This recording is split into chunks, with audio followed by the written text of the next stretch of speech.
Hello, मैं doctor Soni Kumari हूँ, gynaecologist. और मैं डॉक्टर प्रणव कुमार हूँ, प्लास्टिक एंड कॉस्मेटिक सर्जन।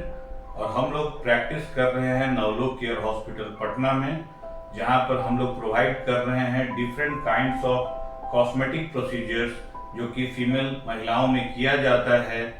जैसे कि ब्रेस्ट रिलेटेड कॉस्मेटिक सर्जरी, जिसमें कि आता है नंबर 1 पे ब्रेस्ट ऑगमेंटेशन, जिसमें छोटे ब्रेस्ट को बड़ा किया जाता है with the help of silicon implant and fat grafting. दूसरा आता है ब्रेस्ट रिडक्शन सर्जरी, जिसमें बड़े ब्रेस्ट के आकार को छोटा किया जाता है। एंड ब्रेस्ट लिफ्ट सर्जरी, जिसमें ब्रेस्ट के अपीयरेंस को सुंदर बनाया जाता है एंड लिफ्ट किया जाता है। And axillary breast surgeries. दूसरी कॉमनली डन सर्जरी है लाइपोसक्शन एंड एब्डोमिनोप्लास्टी। लाइपोसक्शन, जिसमें कि मशीन द्वारा फैट को निकाला जाता है, चर्बी को कम किया जाता है बॉडी के डिफरेंट पार्ट्स से, जैसे कि आर्म्स से, एब्डोमेन से।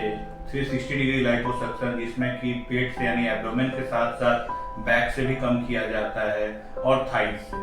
तो लाइपोसक्शन के अलावा जो दूसरी सर्जरी, तीसरी सर्जरी जो बहुत कॉमनली होती है, वो है टमी टक यानी एब्डोमिनोप्लास्टी, जिसमें कि जो आपका अगर पहले सिजेरियन सेक्शन हुआ है तो उस स्कार के थ्रू या फिर एक नए इंसिजन के थ्रू लटके हुए चमड़े को और बढ़े हुए पेट को कम किया जाता है।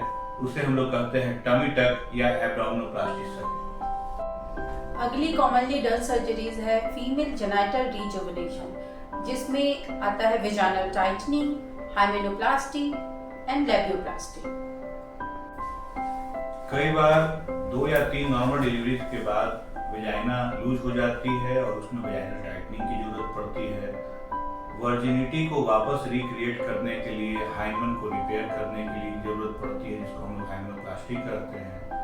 और एक सर्जरी होती है लेबियोप्लास्टी, और भी इसके अलावा फैट ग्राफ्टिंग और कई बार लाइपोसक्शन भी इस एरिया में किया जाता है। ये जो सारी फीमेल रिलेटेड कॉस्मेटिक सर्जरीज होती हैं, ये मैं doctor Pranav Kumar, doctor Soni gynaecologist और हमारी पूरी टीम साथ मिलकर हम लोग करते हैं, ताकि ये कम समय में हम लोग कर सकें। सर्जिकल टाइम हमारा रिड्यूस हो सके, एनेस्थीसिया टाइम हमारा रिड्यूस हो सके, ताकि पेशेंट की रिकवरी फास्टर हो और वो जल्दी जो है उनका वो घर जा सके, उनका हॉस्पिटल स्टे कम हो और पेशेंट की प्राइवेसी और सेफ्टी के लिए वो ज़्यादा कंफर्टेबल फील करें। So keep watching us and keep following us for more videos related to all these female cosmetic procedures.